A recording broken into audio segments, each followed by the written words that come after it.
My dear students and all my viewers, आज का हमारा ये वीडियो ट्रांसफॉर्मेशन ऑफ सेंटेंसेज के सीरीज का चौथा वीडियो है। इसमें हम तुम्हें समझाएंगे कि किस तरह से हम एक सेंटेंस को दूसरे सेंटेंस में ट्रांसफॉर्म करते हैं विदाउट चेंजिंग द मीनिंग। लेकिन आज का ये वीडियो है रिमूव टू के ऊपर, यानी TOO2 को हम कैसे रिमूव करते हैं, उसके बदले हम क्या चीज़ ऐड करते हैं। तो उसी को हमें आज इस वीडियो के थ्रू सीखना है। एग्ज़ाम में प्राय हर एग्ज़ाम में इससे एक क्वेश्चन तो कंपलसरी रहता है, एक सेंटेंस तो कंपलसरी है, हर एग्ज़ाम में आता है और स्टूडेंट्स को इसके लिए कोई परेशानी ना हो, इसीलिए मैंने इस वीडियो को आज बनाया है। और ये वीडियो पूरी तरह से देख लेने के बाद मुझे नहीं लगता कि रिमूव टू से रिलेटेड कोई भी समस्या स्टूडेंट्स को रह जाएगी। तो पूरी तरह इस वीडियो को देखेंगे ध्यान से तो अच्छी तरह हमें ये बात समझ में आ जाएगी। रिमूव टू यानी टू क्या है? टू ग्रामर में एक एडवर्ब है जिसका मतलब होता है एक्सेस, यानी बहुत ज़्यादा। जैसे इट इज़ टू हॉट, मतलब बहुत ज़्यादा गर्मी है। तो ये टू को हटा देते हैं और हटाने के लिए एग्जाम में दिया जाता है, तो उसके बदले क्या चीज़ का यूज होता है ये चीज़ हम लोग यहाँ पर आज इस वीडियो में देखेंगे। वैसे तो एग्ज़ाम में कई तरह से क्वेश्चन पूछा जाता है। सेंटेंस के ब्रैकेट में लिखा रहता है रिमूव टू या remove to TOO2 dash TO फिर डैश, या फिर यूज सो .. इस तरह से कई तरह से क्वेश्चन पूछा जाता है। तो इसका समाधान सबका एक ही है, आंसर सबका एक ही जैसा होता है। तो हम लोग देखते हैं यहाँ पर कि आखिर कौन सा ऐसा रूल है जिसके आधार पर हम इस ट्रांसफॉर्मेशन को करेंगे। तो सबसे पहले हम देखते हैं यहाँ पर जो रूल है उस रूल के बारे में कि किस तरह से यानी यहाँ पर हम लोग रूल्स को फॉलो करेंगे। कोई भी सेंटेंस जब हमारे सामने आएगा तो उसमें दो टू होता है। एक टू का स्पेलिंग होता है TOO और एक टू का स्पेलिंग होता है TO। तो हमें ध्यान रखना चाहिए कि जब हम सेंटेंस को ट्रांसफॉर्म करेंगे तो TOO को सो में चेंज कर देंगे। Two is changed into so, और ये 2O, ये सिंगल ओ वाला जो टू है, it is changed into that. तो डबल ओ वाले को सो में और TOO2 वाले को दैट में चेंज करेंगे। इसके अलावा pronoun of the subject is used, जो हमारा सब्जेक्ट रहेगा उसका प्रोनाउन यूज करेंगे। जैसे अगर राम है तो ही यूज़ करेंगे, अगर सीता है तो सी यूज़ करेंगे, राम एंड सीता है तो दे यूज़ करेंगे। तो इस तरह से जो भी प्रोनाउन वहाँ जो भी सब्जेक्ट होगा उसका प्रोनाउन यूज़ किया जाएगा। इसके अलावा कैन और कुड का यूज़ किया जाता है। कैन और कुड, कैन प्रेजेंट टेंस के लिए और कुड पास्ट टेंस के लिए यूज़ किया जाता है। यहाँ पर स्टूडेंट का भी भूल करता है, इसलिए इसको स्टूडेंट्स को ध्यान से देखना है कि अगर सेंटेंस में प्रेजेंट टेंस है तो हम कैन का यूज़ करेंगे ट्रांसफॉर्मेशन में, और अगर पास्ट टेंस है तो कुड का यूज़ करेंगे। और सबसे इम्पोर्टेंट ये है कि अगर सेंटेंस में ओरिजिनली नोट नहीं है तो हमें नोट लगा देना है, और अगर नोट है तो हटा देना है। यस, तो ये बात समझ लेना चाहिए। ये पांचों ही रूल है जो बेसिकली फॉर्म करता है। तो पहला रूल क्या देखा हमने? टू को सो में चेंज करना है, TOO2 को दैट में चेंज करना है, सब्जेक्ट का प्रोनाउन यूज़ करना है, कैन और कुड प्रेजेंट टेंस में कैन, पास्ट टेंस में कुड यूज़ करना है, नोट नहीं है तो लगा देना है, और अगर है तो हटा देना है। इस तरह से ये पांचों रूल के आधार पर जो स्ट्रक्चर बनता है, मैंने इसको स्ट्रक्चर वाइज कर दिया है। ओरिजिनल सेंटेंस तुम्हारा कैसा होगा? ऐसा होगा, पहले सब्जेक्ट होगा, फिर ऑक्सिलरी वर्ब, फिर आएगा TOO2, फिर आएगा कोई ना कोई एडजेक्टिव, फिर आएगा TOO2, फिर आएगा वर्ब, फिर आएगा कॉम्प्लीमेंट यानी सब्जेक्ट का अदर जो रिमेनिंग पार्ट्स है वो। तो ये है ओरिजिनल फॉर्म। इस फॉर्म में तुम्हें क्वेश्चन दिया जाएगा, अब तुमको जो आंसर करोगे तो ये इस फॉर्म में आएगा। कैसे? देखो, सब्जेक्ट के बदले सब्जेक्ट रख देना है, जो सब्जेक्ट है वही रह जाएगा, इसमें कोई तरह का चेंज नहीं होगा। अगले बार जो है वही रह जाएगा, कोई चेंज नहीं होगा। लेकिन ये TOO2 जो है उसको सो में चेंज कर देना है, जैसा मैंने पहले ही रूल में समझा दिया था। अब इसके बाद एडजेक्टिव जैसा है वैसा ही रह जाएगा, उसमें भी कोई चेंज नहीं है। फिर आ गया तुम्हारे पास TO2 वाला, सिंगल ओ वाला, तो ये जो टू है इसको तुम दैट में चेंज कर दोगे, जैसा मैंने रूल नंबर 2 में समझाया था यहाँ पर कि to is change to that, इसको कर दिया। इसके बाद हमको डालना है प्रोनाउन। प्रोनाउन क्या होता है? जो नॉन के बदले यूज होता है। तो नॉन के जो सब्जेक्ट होगा तो सब्जेक्ट का प्रोनाउन डालेंगे, जैसा हमने कहा कि राम होगा तो ही डालेंगे, सीता होगा तो सी डालेंगे। इसके बाद इस प्रोनाउन के बाद आएगा कैन या कुड। यहाँ पर तुम्हें देखना है कि हम कैन का यूज करें या कुड का। If the sentence is in present tense you have to use can, if the sentence is in past tense you have to use could. तो ये कैन और कुड का हमें यूज करना होता है, दोनों में से ऑप्शन है तुम्हारे पास, वो टेंस को देखकर तुम यूज़ करोगे। इसके बाद सेंटेंस में नोट नहीं रहेगा तो नोट लगा देना है, और रहेगा तो हटा देना है। फिर सेंटेंस का बाकी पार्ट जो है कॉम्प्लीमेंट वैसे ही ऐड कर देना है। तो ये तुम्हारा आंसर का स्ट्रक्चर बनेगा, यानी टू को जब रिमूव करेंगे तो ये स्ट्रक्चर फॉलो होगा। और ओरिजिनल में टू वाला जो सेंटेंस है वो ऐसा रहेगा। जनरली ऐसा क्वेश्चन रहता है, आंसर ऐसा होता है, या अगर ऐसा क्वेश्चन रहेगा तो आंसर ऐसा होगा। तो दोनों स्ट्रक्चर को खूब अच्छी तरह समझ लेना चाहिए। तो जो change structure will be subject plus auxiliary verb plus so plus adjective plus that plus pronoun plus can या could plus not plus complement. So this is the change structure. अब इस चीज़ को और अच्छी तरह समझने के लिए हम यहाँ पर 2-4 एग्जाम्पल को देखते हैं। तो मेरा पहला एग्जाम्पल है, Kusum is too weak to win the competition. Kusum is too weak to win the competition. अब इसको कैसे चेंज करेंगे? सब्जेक्ट कुसुम है तो कुसुम को रख दिया, इज अगली बार वैसे ही रख दिया, टू के बदले सो का यूज़ कर दिया, फिर एडजेक्टिव वीक को वीक ही रख दिया, इस टू के बदले दैट रख दिया। फिर इसके बाद आता है हमारा प्रोनाउन। प्रोनाउन कुसुम के लिए, कुसुम चूंकि एक लड़की है इसीलिए सी, और अब सी के बाद क्या करना है? प्रोनाउन के बाद क्या स्ट्रक्चर है हमारा? Can could. तो दोनों में से एक कौन सा यूज करेंगे, कैन या कुड? इसके लिए हमें टेंस देखना होता है। इज प्रेजेंट टेंस है इसलिए कैन। सेंटेंस में नोट नहीं है इसलिए नोट लग गया। फिर बाकी पार्ट विन द कॉम्पिटिशन ऐसे ही रह गया। तो कितना आसानी से अगर हम रूल को फॉलो कर लेते हैं, इस स्ट्रक्चर को अगर हम ठीक तरह से लर्न कर लेते हैं, तो मुझे नहीं लगता कि किसी भी तरह की कोई परेशानी स्टूडेंट को रिमूव 2 में आएगी। वैसे तो रिमूव 2 में कई टाइप्स हैं और मैं आज सारे टाइप्स को डिस्क्राइब करूंगा, और अच्छी तरह से 100% परफेक्शन के लिए तुम्हें इस वीडियो को पूरी तरह ध्यान से लास्ट टाइप तक समझने से ही तुम्हें पूरी तरह परफेक्शन आएगा।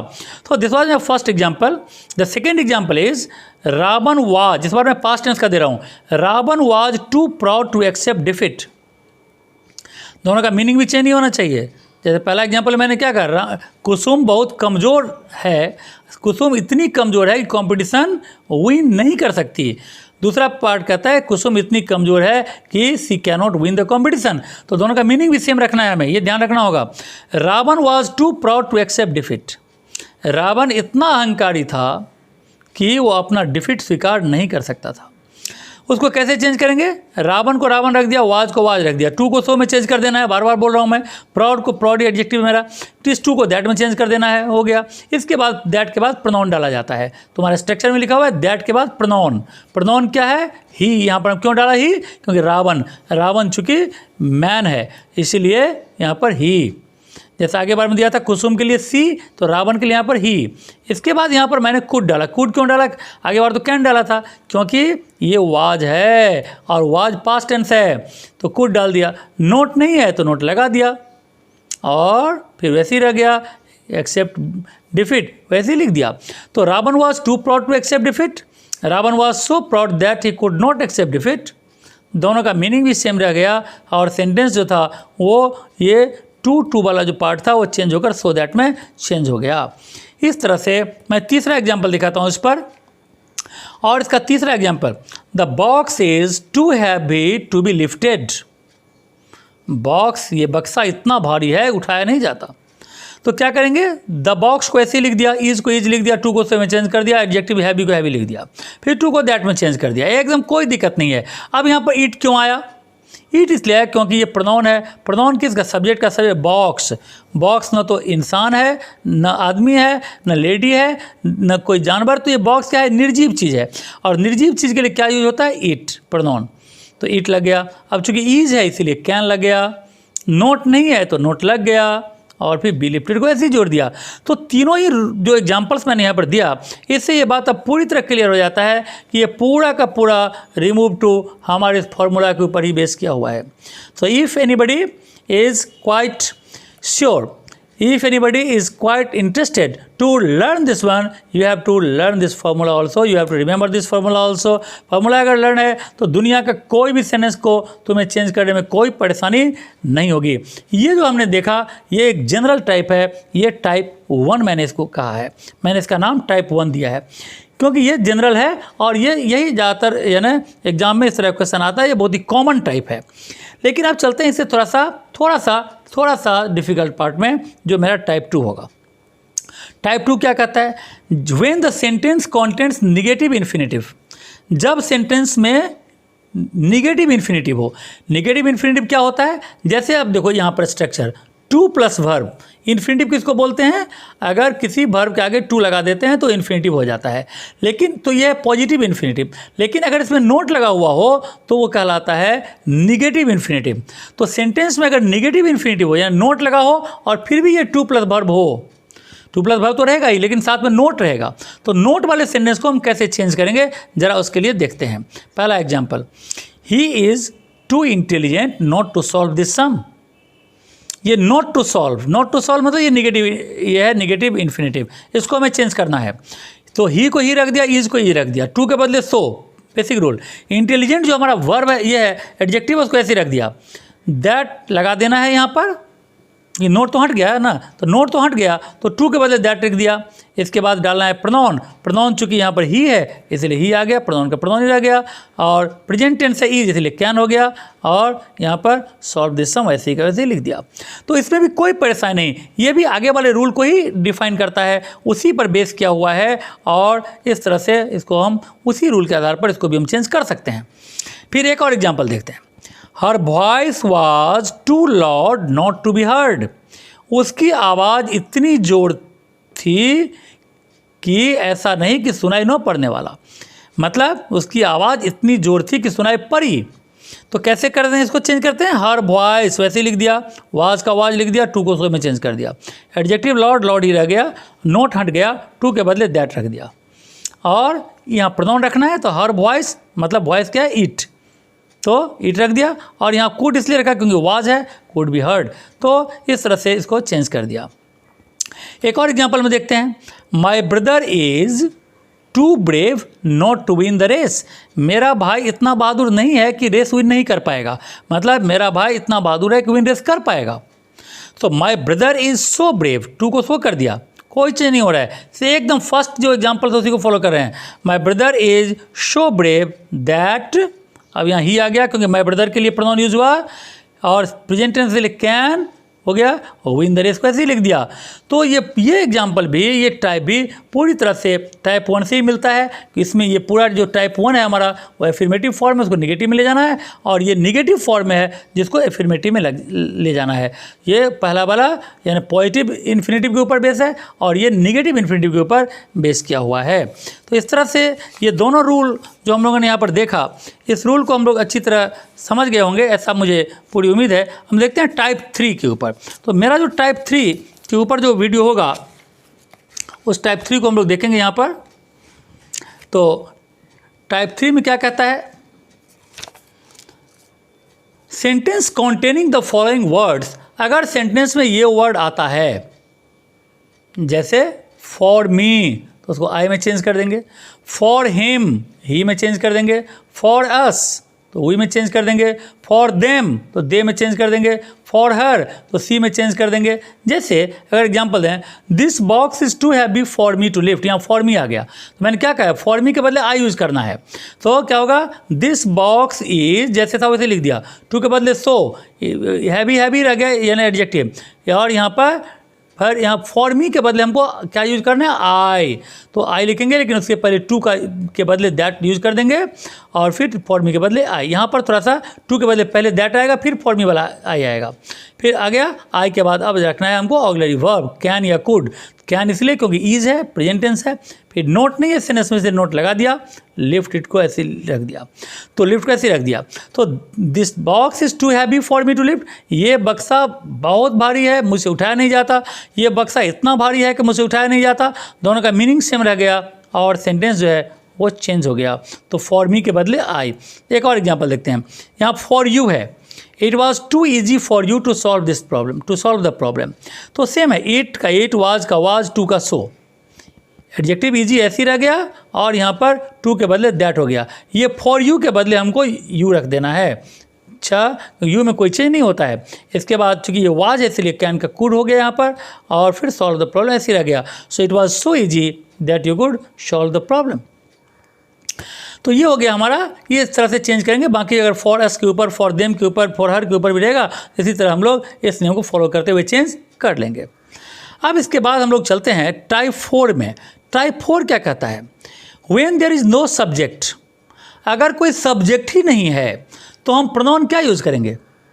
हमने तो अभी तक ये सीखा कि सब्जेक्ट का प्रोनाउन यूज़ करेंगे, लेकिन यदि किसी सेंटेंस में कोई सब्जेक्ट ही नहीं है तो प्रोनाउन क्या यूज़ करेंगे? तो रूल कहता है when there is no subject one is placed for pronoun.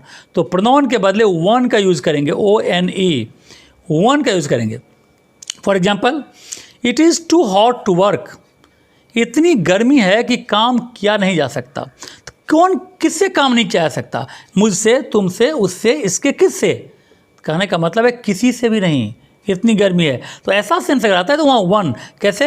ईट का ईट रख दिया, इज रख दिया, टू का सो चेंज कर दिया, हॉट का हॉट, अब टू के बदले दैट रख दिया। अब यहाँ जो प्रोनाउन आता, तो प्रोनाउन तो यहाँ पर कोई है नहीं, कोई आदमी तो है नहीं काम करने वाला, तो यहाँ पर जनरल है, इसलिए जब कोई सब्जेक्ट ना हो तो यहाँ वन। फिर वैसे ही है, फिर यहाँ पर कैन कुड यूज़ करना है। यहाँ पर चूंकि ईज है इसलिए कैन यूज हुआ है, नोट नहीं है तो नोट लगा दिया गया और वर्क वैसे ही रह गया। So it is so hot that one can not work. एक और एग्जाम्पल देखते हैं, it was too dark to see anything, इतना अंधेरा था कि कुछ दिखाई नहीं देता था। तो क्या करेंगे? ईट का ईट रख दिया, वाज का वाज, टू को सो में चेंज कर दिया, एडजेक्टिव डार्क वैसे ही रह गया, इस टू के बदले दैट कर दिया। अब यहाँ प्रोनाउन आता, प्रोनाउन के बदले वन कर दिया, और यहाँ कुड डाला क्योंकि वहाँ वाज है, वाज होने पर कुड डाल दिया, नोट नहीं था इसलिए नोट डाल दिया, और सी एनीथिंग को ऐसे लिख दिया। तो इस तरह से यानी हम वैसा चीज़ जहाँ पर कोई सब्जेक्ट ना हो तो ये वन का यूज़ करेंगे प्रोनाउन के बदले। ये क्वेश्चन स्टूडेंट को थोड़ा सा परेशान करता है, वो थोड़ा सा कंफ्यूज हो जाता है इस यहाँ पर आकर कि उसे क्या करना है। टाइप 5, ये टाइप बहुत ही रेयर टाइप है और कभी कभी ऐसा कंडीशन आ जाता है, when there is no infinitive, जब कोई इन्फिनेटिव नहीं है लेकिन एडजेक्टिव है, इन्फिनेटिव नहीं है लेकिन एडजेक्टिव है, तो टू को हम चेंज कर देते हैं, किस चीज़ में? टू को चेंज कर देते हैं एक्सट्रीमली में, या ओवर में, या बियॉन्ड प्रॉपर लिमिट में। इन तीनों, ये तीनों ऑप्शन तुम्हारे पास है। जैसे वाटर इज़ टू कोल्ड, मतलब इसको चेंज करेंगे तो water is extremely, yes, water is too cold, water क्या है? बहुत ज़्यादा कोल्ड है, तो इसको चेंज करेंगे तो हो जाएगा वाटर इज़ एक्सट्रीमली कोल्ड। और उसी तरह से या कोई अगर कहें तो water is cold, water is cold beyond proper limit, यहाँ पर कोल्ड होगा, वाटर इज़ एक्सट्रीमली हॉट नहीं, यहाँ पर कोल्ड होगा और यहाँ भी कोल्ड होगा। तो water is extremely cold, water is cold beyond proper limit. तो इस तरह से इसको हम चेंज कर सकते हैं। तो ये जो टाइप्स है, इन सारे टाइप्स, इसके अलावा और कोई भी ऐसा टाइप नहीं है जो स्टूडेंट्स को रिमूव टू को सॉल्व करने में कोई परेशानी क्रिएट करे। एग्जाम ऐसे ही क्वेश्चन आता है, ब्रैकेट में लिखा रहेगा रिमूव टू, या रिमूव टू, या यूज सो दैट, या यूज टू, या यूज टू दैट। इस तरह से एग्जाम में ब्रैकेट में ऑप्शन दिया रहता है और इसी हिसाब से सॉल्व होता है। इसमें से जो भी रहे आंसर एक ही है। अगर सो दैट के फॉर्म में है तो टू के फॉर्म में जाना है, टू के फॉर्म में है तो सो दैट के फॉर्म में आना है। इस तरह से हमने इसके ऑल 5 टाइप्स को देखा और ये पांचों का पांचों जो टाइप है वो तुम्हें यानी एग्ज़ाम के लिए, स्पीकिंग इंग्लिश के लिए, राइटिंग इंग्लिश के लिए बहुत ही अच्छा होगा। इस वीडियो को जितना बार हम देखेंगे उतनी तरीके से इसको बार बार रिवाइज करते रहेंगे, जिससे ये कभी भी हम इसे भूलेंगे नहीं। अगर ये वीडियो अच्छा लगा हो तो इस वीडियो को हम लोग क्या कर देंगे, तो लाइक तो करेंगे ही, साथ में अगर चैनल भी सब्सक्राइब ना किया हो तो इसे ज़रूर कर लेंगे और ज़्यादा से ज़्यादा इसे अपने फ्रेंड्स के बीच में शेयर करेंगे। Okay, thank you for today.